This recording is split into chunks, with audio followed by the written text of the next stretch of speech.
উত্তর চব্বিশ পরগনায় তৃণমূল কংগ্রেসের সাংগঠনিক জেলা কি জুড়ে যাচ্ছে?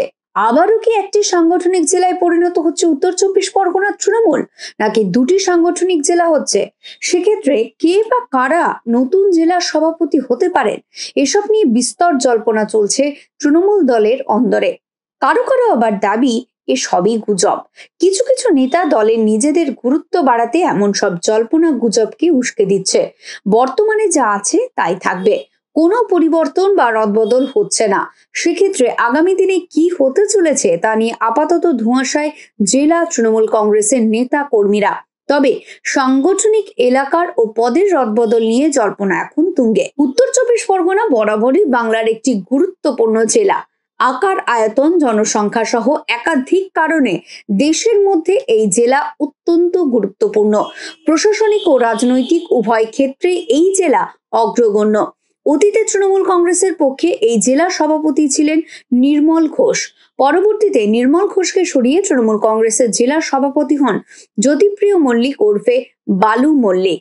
2011 সালে রাজ্যের রাজনৈতিক পট পরিবর্তনের পরেও বেশ কয়েক বছর জ্যোতিপ্রিয় মল্লিকই এই জেলার সভাপতি ছিলেন।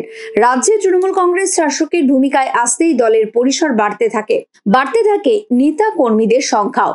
তখনও অত্যন্ত দক্ষতার সঙ্গে সভাপতির দায়িত্ব সামলেছেন বালু মল্লিক।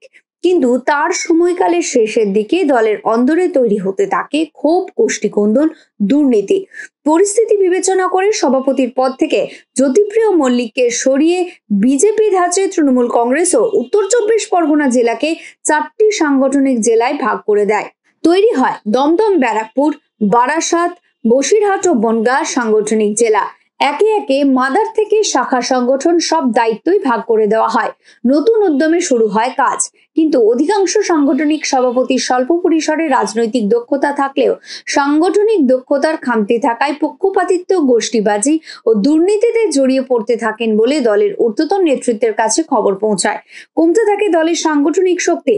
শুরু হয় দলের অন্দরেই গন্ডগোল। দলের অন্দরেই একে অন্যের বিরুদ্ধে কুৎসা, অশালীন কথাবার্তা, ঘৃণ্য আচরণ বাড়তে থাকে।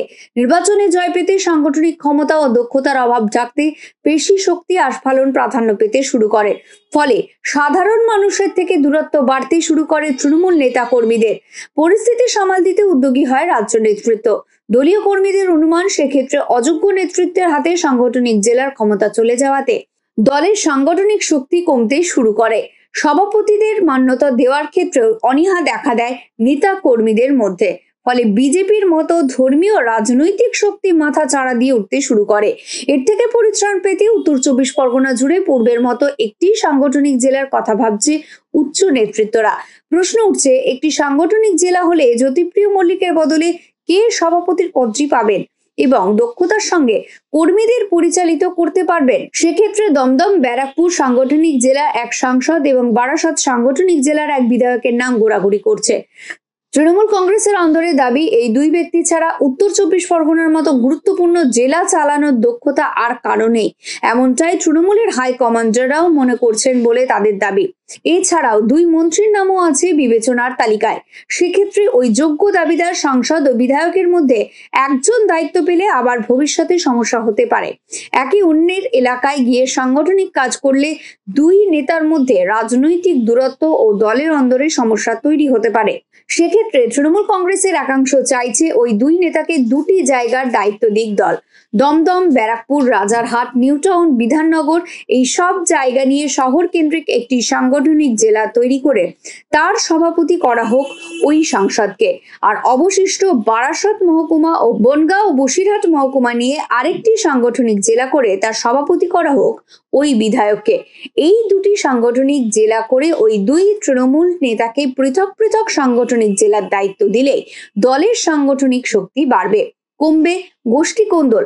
অন্যান্য তৃণমূল নেতা কর্মীরাও তাদের মান্যতা দেবে বলে দাবি জেলা তৃণমূল কংগ্রেসের অধিকাংশ নেতা কর্মীদের।